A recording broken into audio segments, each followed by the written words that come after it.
Hello! Good day everyone! Nandito po ulit tayo sa RJJJ Fan TV. Magluluto po tayo ngayon ng embutido from my mom's recipe. Actually po, meron siyang listahan. So, ang ginawa na lang namin is naisipan namin na ilagay na lang sa YouTube for everybody to watch. Lalong-lalo na sa kanyang mga co-teacher, sa mga estudyante niya dati na parating nagtatanong kung paano gagawin ang kanyang special embutido. So, I'm gonna introduce you to my mom who I got this recipe from.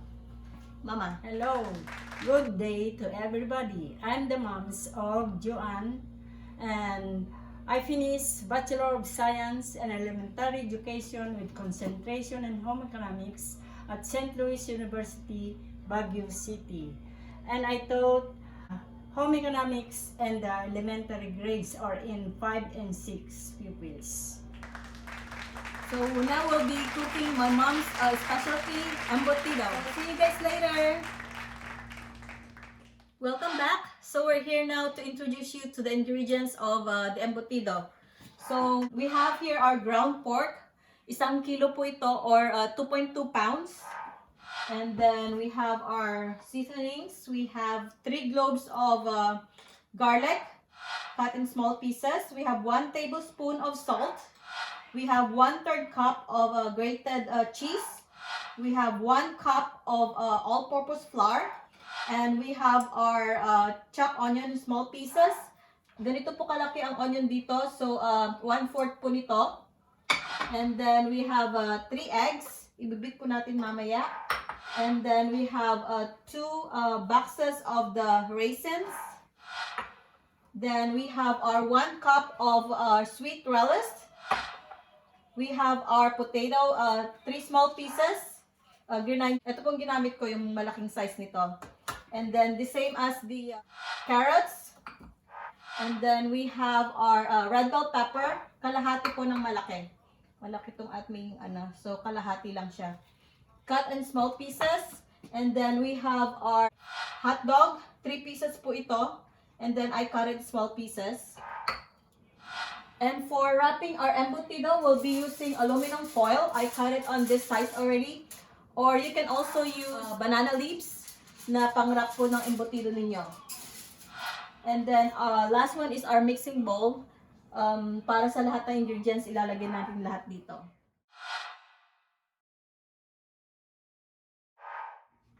So, magmi-mix na po tayo ng mga ingredients. Una po natin itong ground pork natin. 1 kilo.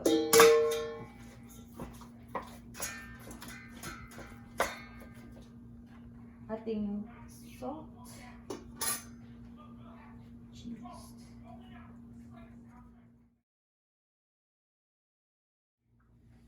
So, nailagay na po natin lahat dito yung ingredients sa ating mixing bowl. So, ihalo-halo na lang natin ito all the way.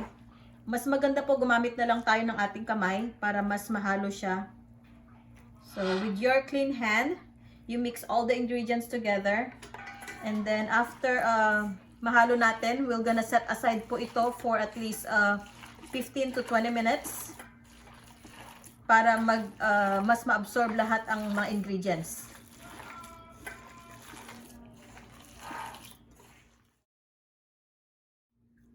So, na-mix na po natin lahat ang mga ingredients dito.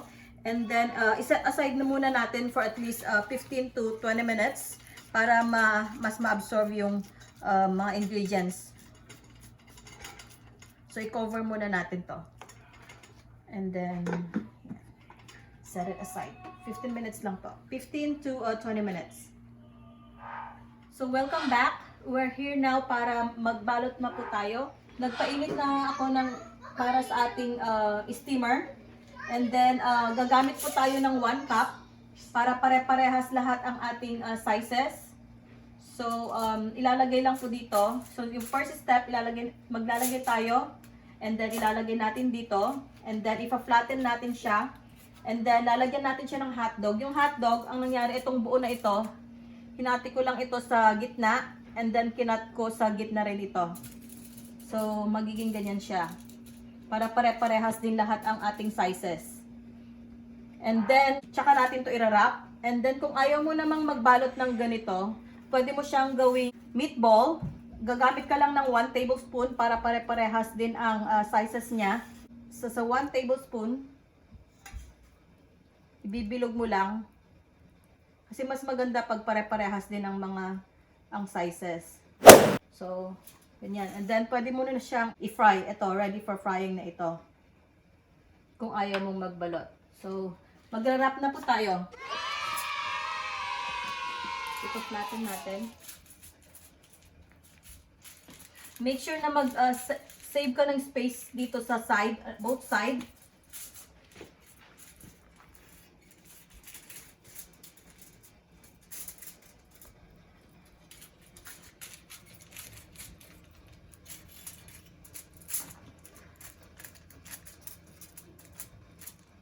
So, may space tayo in between.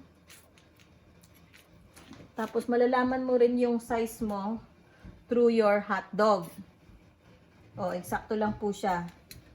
So, ganyan. And then, pwede na natin itong i-wrap. So, makukoveran mo yung ano. So, pag inano mong ganyan, tignan mo, makukoveran na yung hotdog mo. And then, i-roll ulit natin. I-tuck in mo dito para mas mag-shape. And then, i-roll lang natin.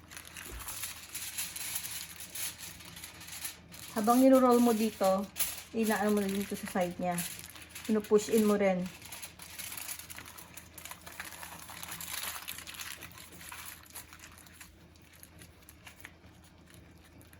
And then, pwede mo siyang i-move forward. So, yan. So, next po tayo.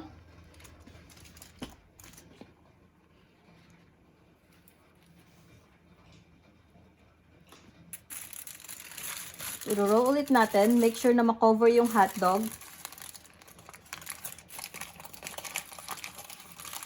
And then, i-roll mo siya ulit. Then, i-tuck in mo dito. Dito mo siya ita-tuck in. Then, i-press mo na rin dito. Kasi the same sizes na yung mga yan. So, habang niro-roll mo, tinatak mo rin dito sa side niya.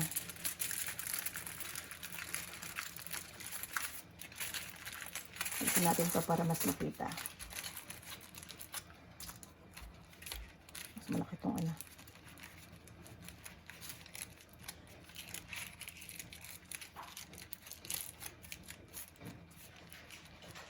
Okay.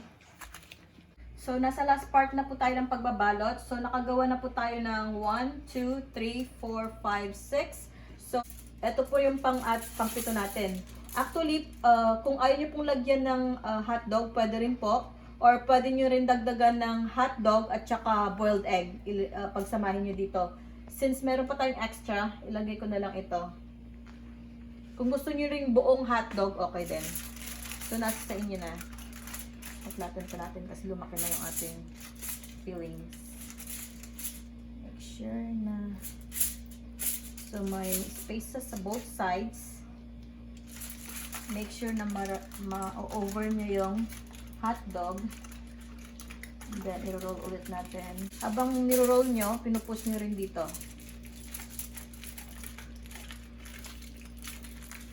Okay, this is our last part.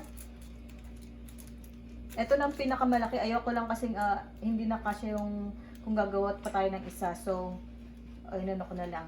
So, ito. Okay, ilalagay na natin sa ating steamer.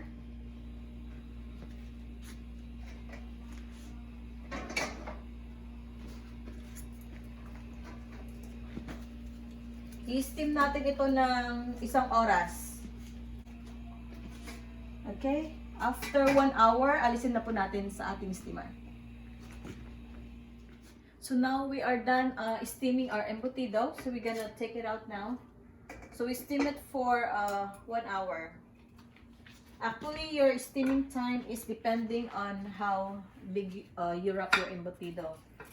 So I'm just gonna show you some modification. Since we put hot dog on our embutido, so there's some fillings that you can put inside your embutido. It's either hot dog, boiled egg, or a cheese stick, put it inside, or you don't have to put any fillings at all.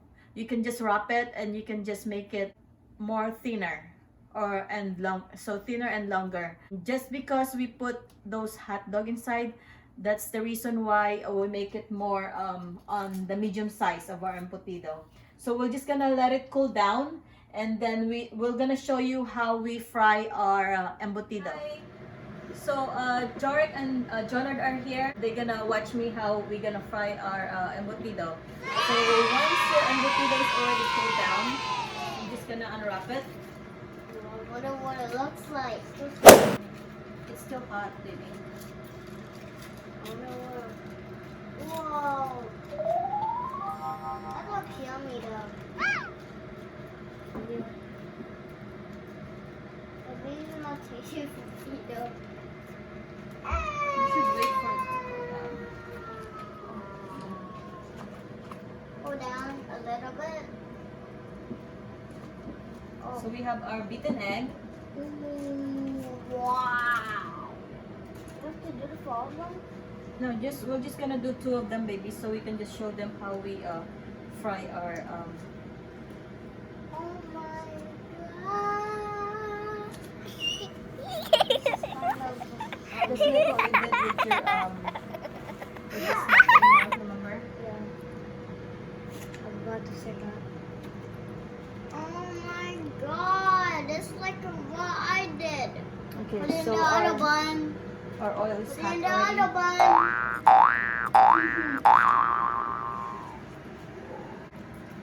Jonard, what you gonna do to your cheese stick? Cut it, cut it, cut it, cut it. Cut it into 2. Cut it, cut it, cut it, cut it. Cut it into 2.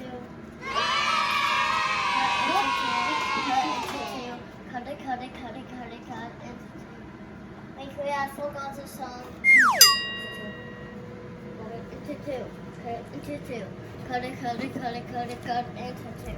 That's not a cheese stick. That's not a cheese stick. Cut it into 2. We call this Giant. embutido, baby. What? Can you say Fine, embutido? take that embutido. Yeah. Fine, take that. We're just gonna fry it too, just to show it to them.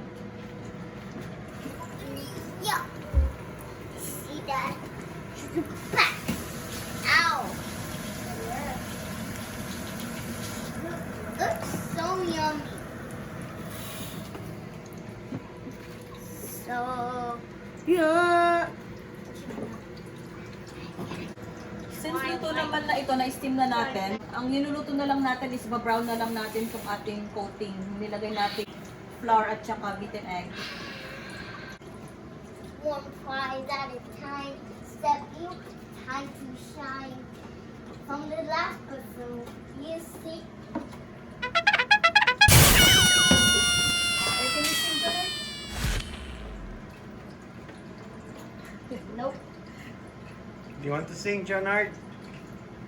Sing. Can you Sing, rap? baby. Can you rap what mom is doing? Can you do a rapping of what mom is doing? I don't know how to rap. I forgot. Maybe I know. Okay, go ahead. So pag din-turn natin, huwag dito sa dulo. I-ano mo sa gitna para hindi siya makat. Kasi ganyan ang pag-ano. Wait, where do you go? Ayan. Alalay lang para hindi makat. Okay, kakat lang muna natin. So, ipapakita na namin ang loob ng ating embutido. So, nakikita na yung hotdog sa loob. So, ikakat na lang natin ito. Mas maganda ikat mo siya na sideways. Hotdog sa loob.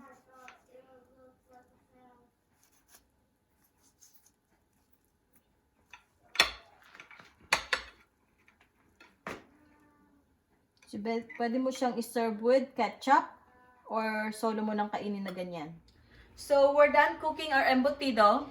Here's our final product. So, the remaining ones, we'll put it on the freezer for future use. So, we're hoping you guys can try this at home for your meal, for your family. And you can use it also for pagkakitaan. Thank you for watching our episode of Cooking Embutido.